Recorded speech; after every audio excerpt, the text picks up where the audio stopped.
ఈ కాంగ్రెస్ పార్టీకి సంబంధించినటువంటి ప్రభుత్వం ఎలా విధంగా నడుస్తుంది, ఏ విధంగా దీనికి సంబంధించి మనతో పాటు కల్వకుంట్ల రమ్యారావు ఉన్నారు. ఒకసారి వారిని అడుగుదాం. మేడం, ఫస్ట్ ఆఫ్ ఆల్ మీకు ఎలా అనిపిస్తుంది? కల్వకుంట్ల రాజ్యం పోయి ఈరోజు ఇందిరమ్మ రాజ్యం అంటున్నారు. ఎలా అనిపిస్తుంది ప్రభుత్వం చూస్తుంది? నాకు అనిపించడం లేదు. తెలంగాణ వ్యాప్తంగా ప్రతి ఒక్క ప్రజలకు కూడా చాలా చాలా సంతోషంగా ఉన్నారు. ఒక కుటుంబ కబంధ హస్తాల నుంచి ఈరోజు తెలంగాణ ప్రజలకు విముక్తి అయింది అని తెలంగాణ ప్రజలందరూ భావిస్తున్నారు. ఇందిరమ్మ రాజ్యం వచ్చింది అనే దాంట్లో అందరూ కూడా చాలా సంతోషంగా ఉన్నారు. ప్రజాపాలన చాలా ప్రజారంజకంగా నడుస్తుంది. ఈరోజు మేము రాష్ట్రంలో అధికారంలో ఉండి కూడా కేంద్ర ప్రభుత్వం అనుసరిస్తున్న వైఖరిని ఎండగట్టడానికి ఈరోజు చాలా గ్రామ స్థాయి నుంచి గాంధీ భవన్ వరకు ఉన్న ప్రతి ఒక్క కార్యకర్త నుంచి లీడర్ వరకు కూడా అందరు గదిలో వచ్చిండ్రు. ఈరోజు ఇక్కడ లక్షలాది మంది ప్రజలు జమైతున్నారు. ముఖ్యమంత్రి గారు కూడా రాబోతున్నారు. ఈరోజు ప్రతి ఒక్క చిన్న కార్యకర్త, మహిళ నుంచి పెద్ద లీడర్ వరకు కూడా అందరూ కేంద్ర ప్రభుత్వం అనుసరిస్తున్న వైఖరిని, మోడీ గారి విధానాన్ని ఎండగట్టే విధంగా తెలంగాణకు ఇంకా కూడా కేంద్రం చూపిస్తున్న వివక్ష నుంచి నిధులు రాబట్టుకోవడానికి వాళ్ళు ఎవరైతే కార్పొరేట్ సంస్థలకు వాళ్ళు అండదండగా ఉన్నారో అదానీ, అంబానీ లాంటి వాళ్లకు ఆ వైఖరిని ఎండగట్టడానికే ఈరోజు మా అందరి గొంతుక ర్యాలీ ద్వారా వినిపించబోతున్నాం. ఢిల్లీ కదిలేలాగా ఈరోజు ఇక్కడ నుంచి మా ర్యాలీ ఉండబోతుంది. అంటే అదానీ దగ్గర నుంచి డొనేషన్లు తీసుకుంటారు, అదానీ దగ్గర నుంచి పెట్టుబడులు తీసుకుంటారు. మరేమో ఇప్పుడు అదానీ పైన మరి కొట్లాడుతున్నాం అని చెప్పేసి ఇక్కడి నుంచి చెప్తున్నటువంటి పరిస్థితి. దీన్ని ఎలా చూడొచ్చు? వాళ్ళు బీఆర్ఎస్ వాళ్ళు అంటున్నారు మా యొక్క ఒత్తిడికే ఈరోజు అదానీ నుంచి వెనక్కి తీసుకున్నది ప్రభుత్వం వెనుకకు తగ్గిందని చెప్పేసి అంటున్నారు. మీరేమంటారు? బీఆర్ఎస్ పార్టీ బేకారైపోయిన పార్టీ. వాళ్ళ ఒత్తిళ్లకు కాంగ్రెస్ పార్టీ తలొగ్గాల్సిన అవసరం లేదు. చెయ్యి ఎప్పుడు గిట్లనే ఉంటుంది కానీ చెయ్యి గిట్ల పడదు. ఎవరికి చెయ్యి తలొగ్గదు.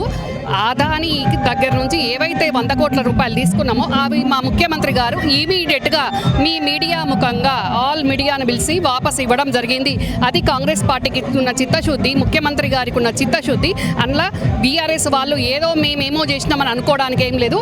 కాంగ్రెస్ పార్టీని చూసి, మా ముఖ్యమంత్రి గారు చేసే విధానాన్ని చూసి మీరు ఇప్పటికైనా సొయ్యి బుద్ధి తెచ్చుకొని 10 ఏళ్లలో మీరు చేసిన అరాచకం, విధ్వంసాన్ని ఇప్పుడు దాన్ని పూడ్చుకునే విధంగా, ప్రజా సంక్షేమం చేసే విధంగా కాంగ్రెస్ పార్టీ ఈరోజు పనిచేస్తూ ఉంది. గడికొక్కటి వేషగాళ్ళ లెక్క నిన్నో రకము ఈరో రకము డ్రెస్సులు వేసుకొని అసెంబ్లీలకు వచ్చి మీడియా కవరేజ్ కోసము వివిధ రూపాలలో రావడం తప్ప వాళ్ళు 10 సంవత్సరాలలో చేయలేంది ఈరోజు సంవత్సర కాలంలో మా ముఖ్యమంత్రి, మా ప్రభుత్వము, మా పార్టీ చేసి చూపిస్తుంది ప్రజలకు. అది చూసి ఓర్వలేక సంవత్సరంలో గిన్ని చేసిన వాళ్ళు ఇంకా 4 ఏళ్లలో ఎన్ని చేస్తారు?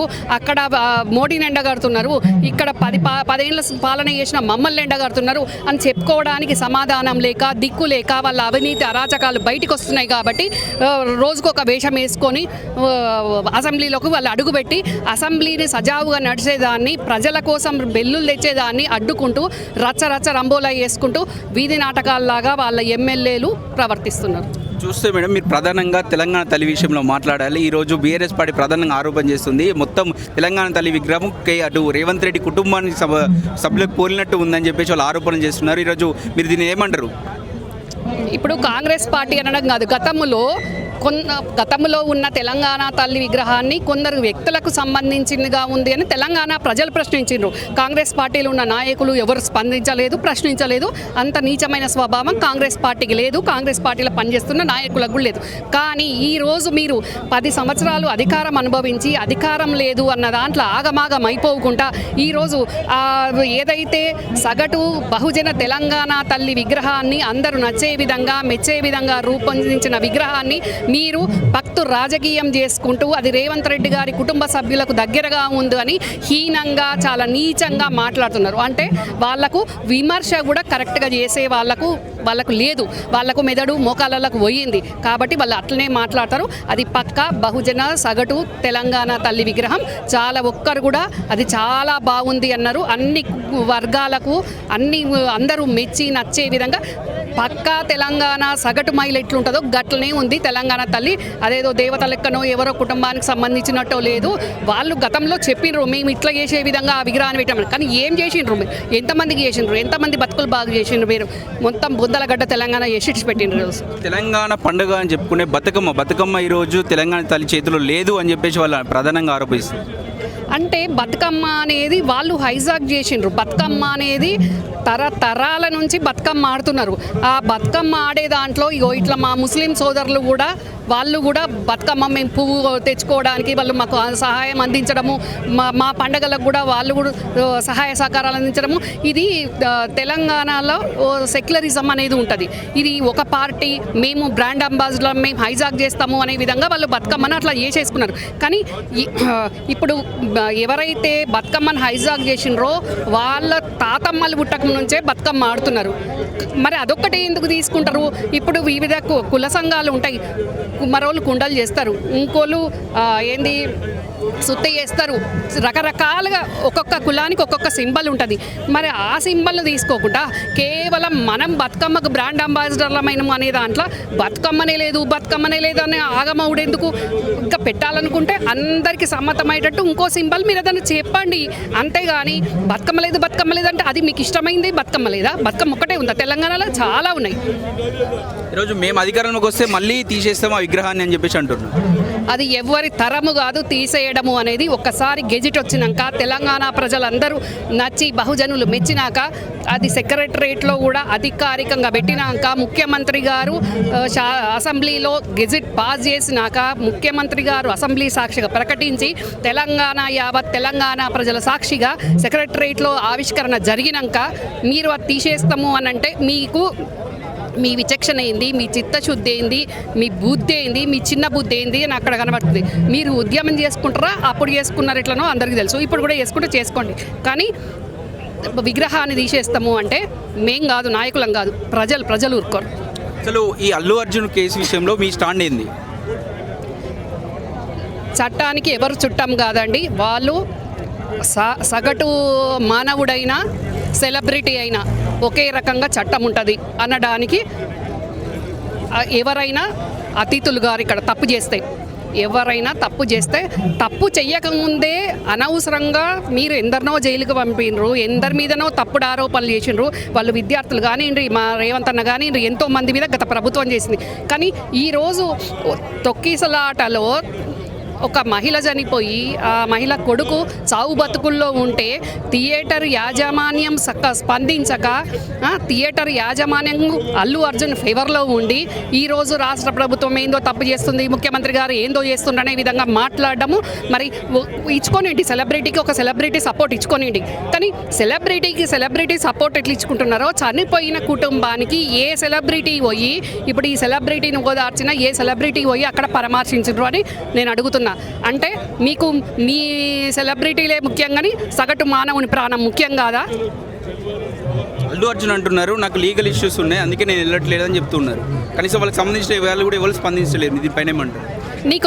నేను అల్లు అర్జున్ సూటిగా అడుగుతాను, నీకు లీగల్ ఇష్యూ ఎప్పుడు వచ్చింది? నువ్వు ఎప్పుడైతే థియేటర్కి వచ్చినావో సైలెంట్గా చూసి వెళ్ళిపోతే ఈ సమస్య ఉత్పన్నం కాకుంటుండే.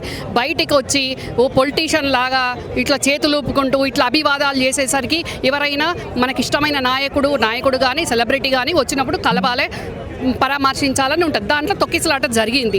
కానీ నువ్వు కరెక్ట్గా వచ్చిపోతే ఈరోజు రాకనే పోతుండే. ఆ తొక్కిసలాట జరిగినాక కూడా నీకు లీగల్ ఇష్యూ ఇమీడియట్గా వచ్చిందా? తొక్కిసలాట నువ్వు ఉన్న టైంలో జరిగింది. కానీ నువ్వు వెంటనే స్పందించాలి. ఎప్పుడు స్పందించినావు? ఇప్పుడు మాట్లాడడానికి చెప్పుకోవడానికి లేక లీగల్ ఇష్యూ అని మాట్లాడుతున్నాడు అల్లు అర్జున్. అది ఎంతవరకు న్యాయం? కేటీఆర్ నుంచి మీకు గవర్నర్ నుంచి కూడా మద్దతు దొరికింది. సో దీని విషయంలో ఎప్పుడు కేటీఆర్ని అరెస్ట్ చేస్తారు? కేటీఆర్ ఒకటే అంటున్నారు, దమ్ముంటే నన్ను అరెస్ట్ చేయండి అని చెప్పేసి మాట్లాడుతున్నారు. మీరేమంటారు? ఇప్పుడు దమ్ముంటే దమ్ము లేక అని ఇది ఏంది బస్తీ ఫైట్ కాదు, కుస్తీ ఫైట్ కాదు, దమ్ముంటే అని మాట్లాడడానికి. తప్పు చేసింది అక్కడ ఎవరైనా కానీ, ఇక్కడ సెలబ్రిటీలు కానివ్వండి, బీఆర్ఎస్ పార్టీ నాయకులు కానివ్వండి, ఇంకెవరు తప్పు చేసినా కానీ చట్టం తన పని తను చేసుకోపోతుంది. కానీ అటెన్షన్ డైవర్ట్ చేయడానికి కోసం, మంచి ఉన్న వాతావరణాన్ని చెడగొట్టడం కోసం ఇట్లా బస్తీమే ఫైట్ లాగా దమ్ముంటే చేసుకోండి అని రెచ్చగొట్టడం ఏంది? మరి రేపు విచారణలో నిజమేంది అని తెలిసిన రోజు, అరెస్ట్ చేసే పరిస్థితి వచ్చిన రోజు సవాల్ విసిరింది నువ్వు కాబట్టి స్వీకరించాల్సిన అవసరం ఉంది. మళ్ళీ దీనికి ఇప్పుడు కుట్ర కుంభకోణాలు కూడా జరుగుతున్నాయి. ఎక్కడికక్కడ వాళ్ళ తెలంగాణ భవన్లో కానివ్వండి, ఫామ్ హౌస్లో కానివ్వండి, అరెస్టు జరిగే పక్షంలో ఏం చేయాలి, అసెంబ్లీలో ఎట్లా ఇబ్బంది పెట్టాలి అని రోజుకో వేషం, సగటు మారువేషంలో వచ్చినట్టు రోజుకో నాటక వేషంలో వస్తున్నారు. అట్లని అరెస్ట్ అయితే కూడా రాష్ట్ర వ్యాప్తంగా ఎట్లా అల్లర్లు చేయాలి, ఎట్లా ప్రభుత్వాన్ని అస్థిరత చేయాలి, ఎట్లా రేవంత్ రెడ్డిని ముఖ్యమంత్రి నుంచి దించాలి అనే దాంట్లోనే ఆ కుట్రలనే సమాలోచనలు జరుపుతున్నారు. మరి సవాలు విసిరింది కేటీఆర్ కాబట్టి అరెస్టు చేసే అంశం వరకు వచ్చిన రోజు కేటీఆర్ చట్టాన్ని గౌరవించాలి, అంతే తప్ప మళ్ళా ప్రభుత్వాన్ని అస్థిరపరిచేటట్టు, ప్రజలను అశాంతి గురి చేసేటట్టు, అల్లర్లు వాళ్ళ పార్టీ నాయకులను రెచ్చగొట్టే విధంగా చేయొద్దు. అంటే కేటీఆర్ను అరెస్ట్ చేస్తామని చెప్పేసి ఒక మాటలకే పరిమితం అవుతారని చెప్పేసి అటు బీజేపీ నాయకులు ప్రధానంగా వాళ్ళు వ్యాఖ్యలు చేస్తున్నారు. ఏమంటారు? ఇక బీజేపీ పార్టీ గింత ఎంత బత్త ఎంత పార్టీ, బీజేపీ పార్టీ బత్త ఎంత పార్టీ, అట్లాంటి పార్టీ కూడా కాంగ్రెస్ పార్టీ మీద మాట్లాడడము అని అంటే వింతగా విడ్డూరంగా ఉంది. ఎందుకు అని అంటే బీజేపీ లాగా మాటలు మాట్లాడే పార్టీ కాదు కాంగ్రెస్ పార్టీ అంటేనే చేతలలో చూపించే పార్టీ. ఇంకా బీఆర్ఎస్ లాగా అసలు వెనక ముందు ఆలోచించకుండా వ్యక్తిగత కక్షతోటి కేవలం ఆరోపణలు రాగానే అరెస్టు చేసే పార్టీ కాదు. కాంగ్రెస్ పార్టీ పక్కాగా ఆధారాలతోటి, నిజ నిర్ధారణతోటి, నిజంగా ఒక వ్యక్తి మీద ఎంక్వైరీ వేసి అవినీతి జరిగింది అన్న రోజుల్నే అరెస్ట్ చేస్తారు. కానీ ప్రకటన చేసి తెల్లారి అరెస్ట్ చేయాల్సిన అవసరం కాంగ్రెస్. చెప్పినట్టు కవితను జైలు పంపించారు, మరి మీరు కేటీఆర్ పంపిస్తున్నారు, ఎప్పుడు పంపిస్తారు?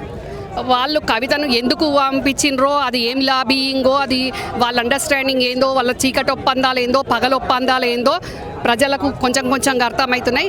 కానీ కాంగ్రెస్ పార్టీ అవినీతి చేసిన వాళ్ళను ఎవరినైనా అంటున్నారు, తప్పకుండా ఆ అవినీతి ఎంక్వైరీ జరుగుతుంది. కాంగ్రెస్ పార్టీ మాట్లాడింది కదా, అప్పుడు కవితను పంపిస్తలేరంటే బీజేపీ బీఆర్ఎస్ ఒకటే చెప్తుంది. ఇప్పుడు కూడా కాంగ్రెస్ పార్టీ చెప్తుంది అవినీతి నిరూపణ అయితే పక్కాగా అది కేటీఆర్ కానీ కేసీఆర్ కానీ ఎవరైనా కానీ అరెస్టుకు వెనుకకు కాంగ్రెస్ పార్టీ పోదు.